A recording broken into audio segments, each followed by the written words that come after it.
오늘 우리가 함께 나눌 말씀은 느헤미야서 8장 8절부터 12절까지 말씀입니다. 교독하고 마지막 절 같이 읽습니다. 하나님의 율법책을 낭독하고 그 뜻을 해석하여 백성에게 그 낭독하는 것을 다 깨닫게 하니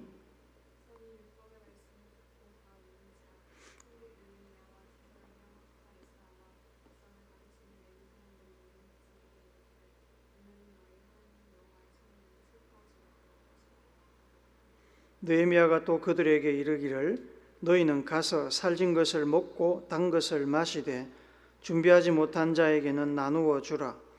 이날은 우리 주의 성일이니 근심하지 말라. 여호와로 인하여 기뻐하는 것이 너희의 힘이니라 하고.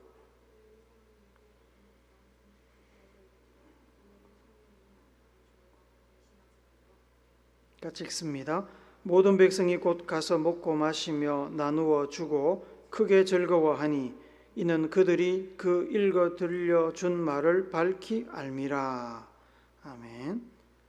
두 그리스도인이 나룻배를 타고 강을 건너고 있었습니다. 그들은 믿음과 행함에 관해 논쟁을 했습니다. 한 사람은 믿음이 제일 중요하다고 주장을 했고 다른 사람은 행위가 더 중요하다고 주장을 했습니다. 서로가 열심히 상대방을 설득하려 했지만 두 사람 다 자신들의 주장을 굽히지 않았습니다. 조용히 그들의 말을 듣고 있던 사공이 자기도 그리스도인임을 밝히며 자기 견해를 말해도 되겠냐고 부탁을 했습니다. 두 사람은 말해보시라고 허락을 했습니다.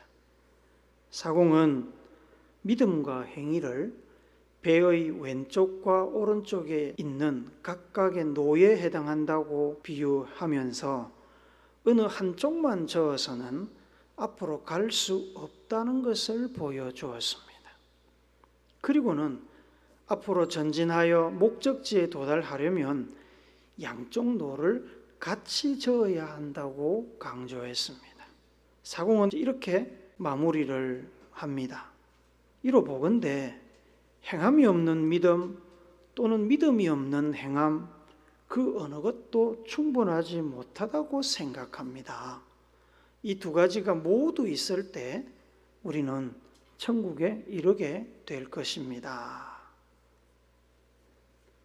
종교개혁자 루터가 사도 바울의 말씀을 읽고 난 뒤에 이신득이 오직 믿음으로만 구원받는다는 것을 강조했던 이유는 당시 중세 교회가 면죄부를 비롯한 성경적이지 않은 많은 제도나 절차나 미신적인 풍습을 신앙과 결부시켜서 믿음 외에도 그런 것들을 꼭 가지거나 실천해야 구원받을 수 있다고 가르치면서 성도들을 속였기 때문입니다.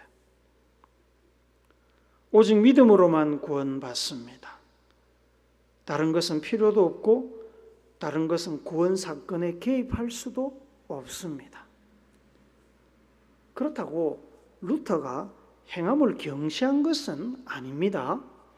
야고보서는 우리가 비록 오직 믿음으로만 구원을 받지만 행함이 없는 믿음은 죽은 믿음이라고 강하게 말씀합니다. 물론 죽은 믿음이라는 것은 없습니다. 믿음이 일만 있어도 믿음이 실제하는 것입니다. 다만 생명력이 없을 뿐입니다. 어린 믿음과 성숙한 믿음, 약한 믿음과 강한 믿음, 작은 믿음과 큰 믿음, 머리에서만 맴도는 믿음과 행동하는 믿음에는 차이가 있습니다. 성숙한 믿음, 강한 믿음, 큰 믿음, 행동하는 믿음은 예수님과 예수님의 가르침을 받아들여 실천에 옮기는 믿음입니다. 예수님을 인격적으로 제대로 만나면 예수님의 삶과 말씀과 가르침에 감동하지 않을 수 없고 성령으로 변화되어 예수님을 사랑하고 자랑스럽게 여기고 말씀에 순종하지 않을 수 없습니다. 순종은 곧 실천을 말합니다. 어린 믿음, 약한 믿음, 작은 믿음, 머리에서만 맴도는 믿음은 행동으로 옮겨지지 않아서 생명력이 미미하고 살다가 잃어버리거나 변질되기가 너무 쉽습니다. 삶에 아무런 선한 영향력을 끼치지 못하고 마치 바닷가에 세워진 모래성처럼 작은 충격에도 파도에도 쉽게 소멸됩니다. 이것은 이스라엘의 역사를 간략하게 보여주는 도표입니다. 기원전 586년경에 남유다는 바벨론 제국에 의해 멸망하고 남유다의 많은 왕족, 귀족, 종교 지도자들과 유력한 사람들이 바벨론 땅으로 끌려갔습니다. 그때부터 나중에 끌려갔던 사람들과 그들의 후손이 가나안 땅으로 돌아오기까지의 시기를 우리는 포로기라고 부릅니다. 포로로 끌려갔던 이들의 귀환은 총 3차례에 걸쳐서 이루어졌습니다. 제1차는 바사왕 고레스 원년에 이루어졌습니다. 또한 고레스 왕은 하나님의 성전도 재건하라고 명령을 내렸습니다. 이 바사왕 고레스는 고레스 왕 2세를 말합니다.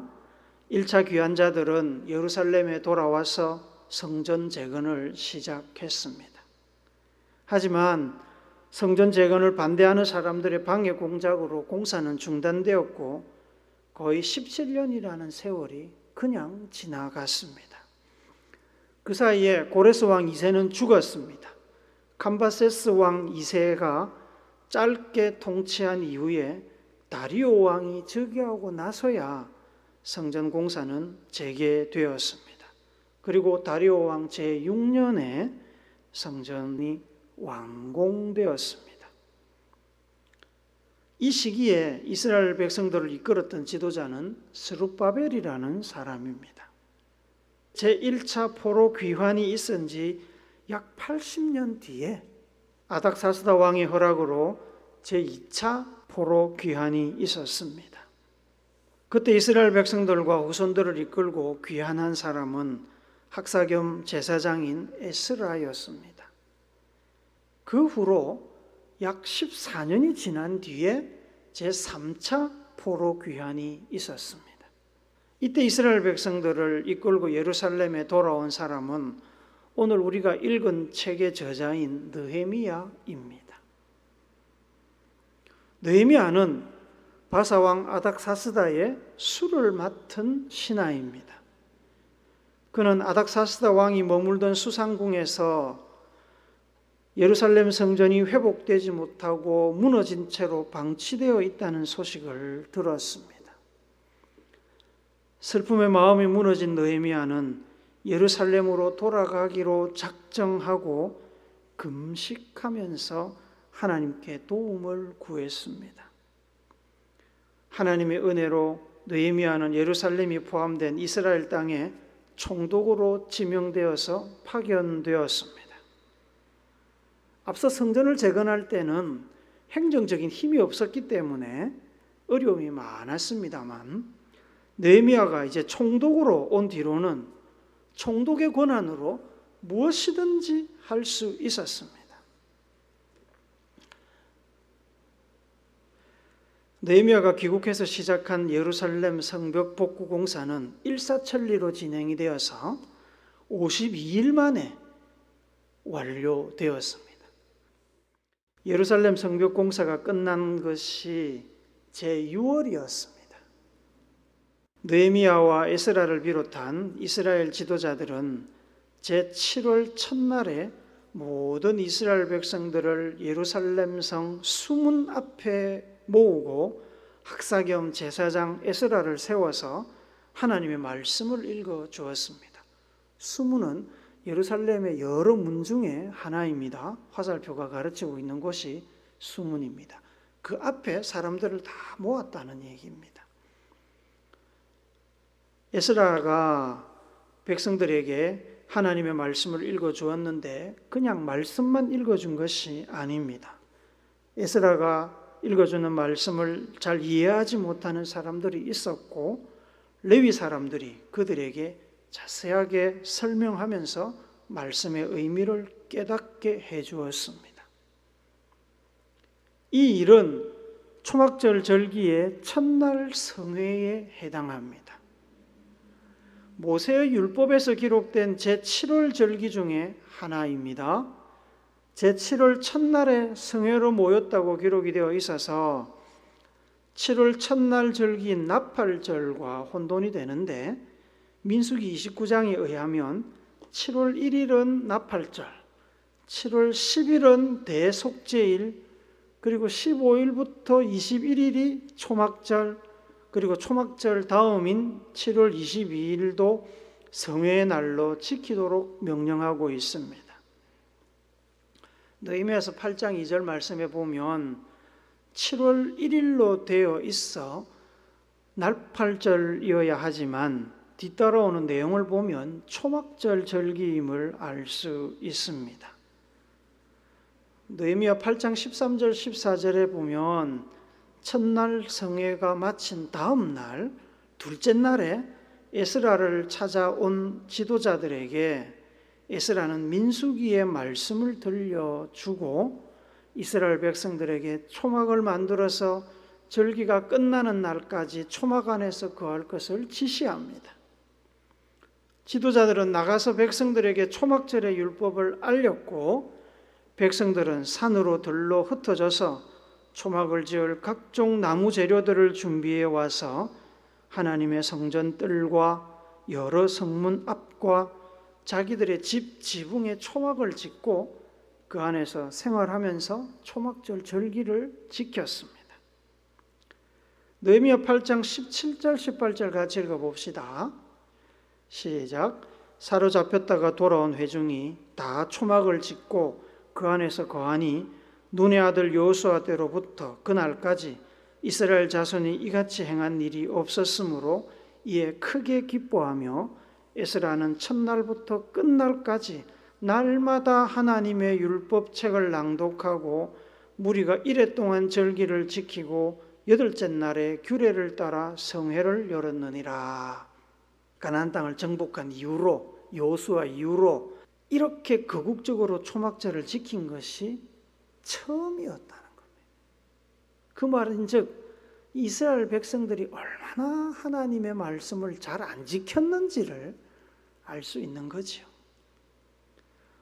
오늘 우리가 읽은 본문은 초막절 첫날에 제사장 에스라가 낭독한 하나님의 말씀을 들은 이스라엘 백성들의 반응을 기록하고 있습니다. 예루살렘 성전이 재건되고 이제 느헤미야의 감독하에 예루살렘 성곽도 복구가 되었습니다. 온 이스라엘 백성들이 하나님의 도성 예루살렘 성문 앞에 모여 하나님의 말씀이 선포되는 것을 보면서 마치 옛 이스라엘의 영광이 회복되는 것 같은 그런 감격에 빠져 있었습니다. 제사장 에스라가 처음 예루살렘으로 돌아왔을 때 하나님 앞에서 했던 결심이 에스라서 7장 10절에 나옵니다. 한번 읽어봅시다. 시작. 에스라가 여호와의 율법을 연구하여 준행하며 율례와 규례를 이스라엘에게 가르치기로 결심하였더라. 결심했습니다. 에스라는 느헤미야보다 약 14년 먼저 제2차 때 귀환하지 않았습니까? 그 사이에 에스라는 포로기를 거치면서 말씀을 잃어버린 백성들, 특히 성전에서 봉사하던 레위인들에게 하나님의 말씀을 열심히 가르쳤을 것입니다. 그 레위인들이 초막절 첫날 에스라가 하나님의 말씀을 낭독할 때 백성들을 찾아가서 가르쳤던 것으로 생각이 됩니다. 옛 이스라엘이 회복되는 것 같은 감격에 빠져 있던 이스라엘 백성들은 하나님의 말씀을 듣고서 충격을 받았습니다. 9절을 한 번 더 읽읍시다. 시작. 백성이 율법의 말씀을 듣고 다 우는지라 총독 느헤미야와 제사장 겸 학사 에스라와 백성을 가르치는 레위 사람들이 모든 백성에게 이르기를 오늘은 너희 하나님 여호와의 성일이니 슬퍼하지 말며 울지 말라 하고. 이스라엘 백성들이 하나님의 말씀을 듣고 운 것은 잃어버린 나라를 되찾았고 성전과 예루살렘 성벽이 회복되고 온 백성들이 모여서 절기를 지키는 것이 너무 기뻐서 운 것이 아닙니다. 물론 기뻤겠지만 그들은 슬퍼서 울었습니다. 하나님의 말씀을 듣고 충격받고 슬퍼서 울었습니다. 왜 그랬을까요? 백성들은 하나님의 말씀을 들으면서 그들의 조상들이 하나님 앞에서 얼마나 큰 죄를 지속적으로 지었는지를 알게 되었습니다. 출애굽 과정에서부터 광야를 지나며 하나님을 시험했고 가나안 땅에 정착한 뒤에도 끊임없이 하나님께 불순종했고 왕들은 앞장서서 우상 숭배를 일삼았으며 회개하고 돌이키지 않아서 결국엔 나라가 망하고 백성들이 포로 생활을 하게 되었던 것을 듣게 된 겁니다. 포로 생활하느라 잘 몰랐는데 막상 하나님의 말씀을 듣고 보니 조상들의 죄가 얼마나 심각한지를 깨닫게 되었습니다. 거기다가 자신들은 하나님의 말씀을 몰라서 지금까지 불순종한 삶을 살아왔다는 것도 깨닫게 된 겁니다. 죄의 결과로 나라의 패망과 포로 생활을 경험했기에 두려움에 휩싸여서 그 죄 지은 것을 슬퍼하며 울었던 겁니다. 그러나 지도자들은 백성들에게 그날은 예루살렘 성전과 성벽이 회복되고 처음 가지는 성회의 날, 복된 날이니까 슬픔에 빠져있지 말 것을 당부했습니다. 반대로 거룩하고 복된 날이니까 하나님 앞에서 기뻐하고 즐거워하며 음식을 나누라고 선포합니다. 그래서 백성들은 그 말에 순종했습니다. 12절을 다시 한 번 더 읽읍시다. 시작. 모든 백성이 곧 가서 먹고 마시며 나누어 주고 크게 즐거워하니 이는 그들이 그 읽어 들려준 말을 밝히 알미라. 하나님의 말씀을 듣고 깨닫고 알게 된 것이 너무 기쁘더라 이 말입니다. 죄가 생각나서 슬펐지만 좋은 점도 있었죠. 조상들의 죄, 자신들의 무지에 의한 죄는 슬프지만 성전과 성벽을 재건하고 절기를 지키고 하나님의 뜻이 무엇인지 알게 되어 돌이킬 기회를 얻게 된 것은 기쁜 일이었습니다.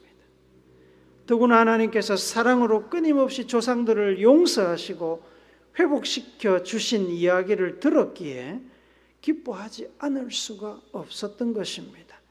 그들도 용서받을 수 있다는 것을 알게 된 거죠. 천지를 창조하신 하나님께서 이스라엘 백성들을 지키시고 인도하시고 약속을 지켜 다시 회복시켜 주신 것을 찬양하며 즐거워했습니다. 죄를 안타까워하며 슬퍼하다가 또한 하나님의 구원과 예루살렘의 회복을 기뻐하고 감사하며 이스라엘 백성들은 하나님 앞에서 이제 바르게 살기로 작정했습니다. 하나님의 말씀을 듣고서 더 이상 조상들의 길을 가지 않고 하나님의 말씀대로 순종하기로 한 것입니다. 민수기의 날짜와는 맞지 않지만 이스라엘 백성들과 지도자들은 그달 제7월 29일을 대속죄일로 삼고 하나님 앞에서 회개하고 새로운 삶을 살기로 결단했습니다. 느헤미야 9장에는 그들이 하나님께 올린 회개의 기도가 소개되고 있습니다. 기도 말미에 가서 이스라엘 백성들은 하나님 앞에서 새로운 삶을 살기로 맹세하고 그 내용을 기록하여 맹세한 이들의 대표자 이름과 함께 하나님 앞에서 영구적으로 보관하는 봉인식을 가졌습니다. 느헤미야 9장 38절을 같이 읽습니다. 시작. 우리가 이 모든 일로 말미암아 이제 견고한 언약을 세워 기록하고 우리 방백들과 레위 사람들과 제사장들이 다 봉인하나이다 하였느니라. 그 봉인식에 이름을 올린 이들의 명단이 느헤미야서 10장 1절부터 17절까지 쭉 소개되고 있습니다. 전부는 아니겠지요. 당연히 대표자들의 이름만 들어갔을 겁니다. 하나님 앞에서 자기 이름을 걸고 맹세를 했으니까 그 결단이 얼마나 확고했을지를 짐작할 수 있습니다. 그 밑에 서명을 했습니다. 내 이름으로. 계약서에 서명하면 어떻게 됩니까? 반드시 지켜야 되는 거죠. 그런데 그렇게 단지 회개하고 바르게 살기로 결단해서 이름을 올린 것으로 끝나지 않습니다. 종교적인 행사로 끝이 난 것이 아니라 실질적으로 삶 가운데 어떻게 순종할 것인지를 작정을 했습니다. 이스라엘 백성들이 가장 먼저 한 결단은 이방 사람들과 맺은 인척 관계, 혼인 관계를 끊는 것입니다. 이스라엘 백성들이 귀환했을 때 그 땅에 있던 사마리아 사람들을 비롯한 많은 백성들이 이방인들과 자유롭게 통혼하면서 민족적인 신앙적인 정통성이 흐려져 있었습니다. 그들은 하나님의 계명을 별로 중요하게 생각하지 않았습니다. 바사 제국의 속국이 되어 있는 그 시절에 이방인들과 통혼하는 것은 어쩌면 당연한 일이었습니다. 그렇게 함께 살고 있는 이방인들과의 관계를 정리해서 민족적, 신앙적 정통성을 지키는 일은 매우 어려운 일이었습니다만 그들은 하나님과의 거룩한 관계를 회복하고 순결한 신앙 전통을 후손들에게 올바르게 물려주기 위해서 결단을 했습니다. 느헤미야서 10장 30절을 같이 읽습니다. 시작. 우리의 딸들을 이 땅 백성에게 주지 아니하고 우리의 아들들을 위하여 그들의 딸들을 데려오지 아니하며 결혼 안 시킨다. 이제 앞으로 작정을 한 겁니다.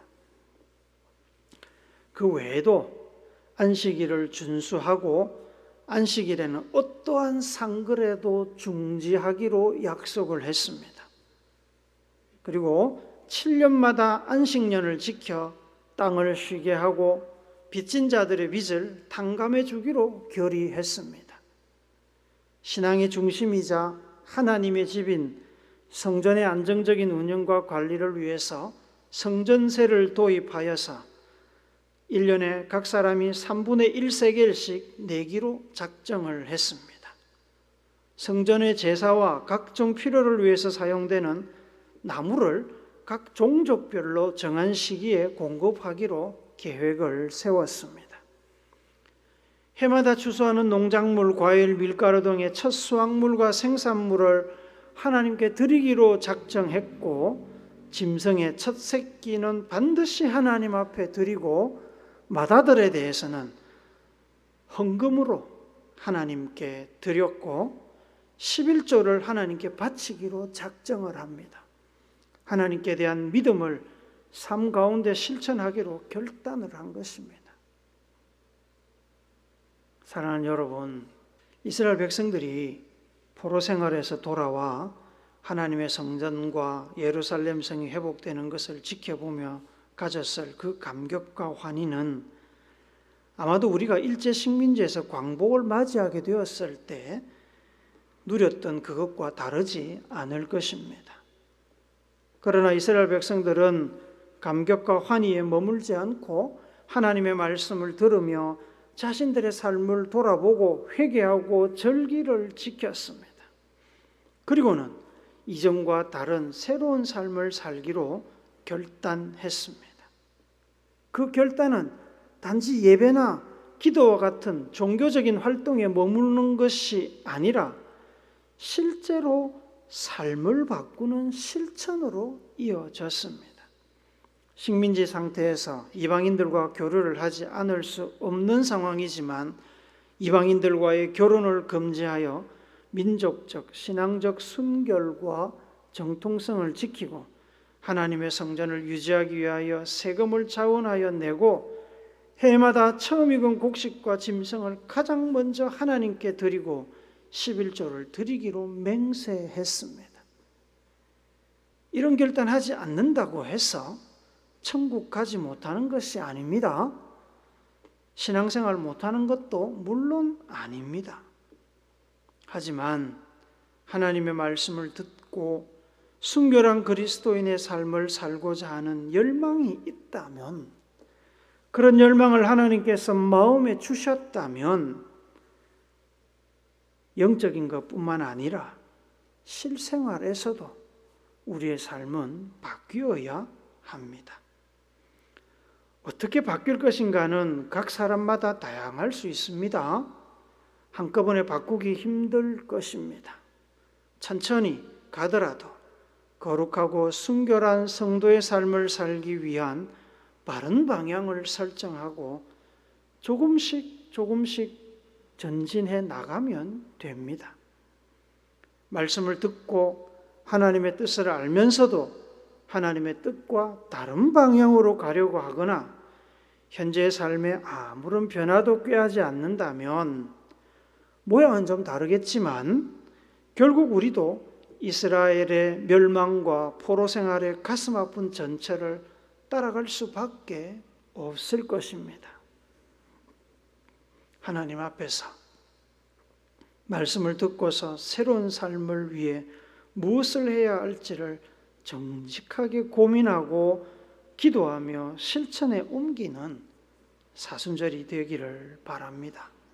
그리하여 거룩하고 순결한 그리스도인의 삶을 사시기를 늘 기도하며 하나님의 뜻을 구하고 순종의 삶을 사신 예수님의 거룩하신 이름으로 축복합니다. 아멘.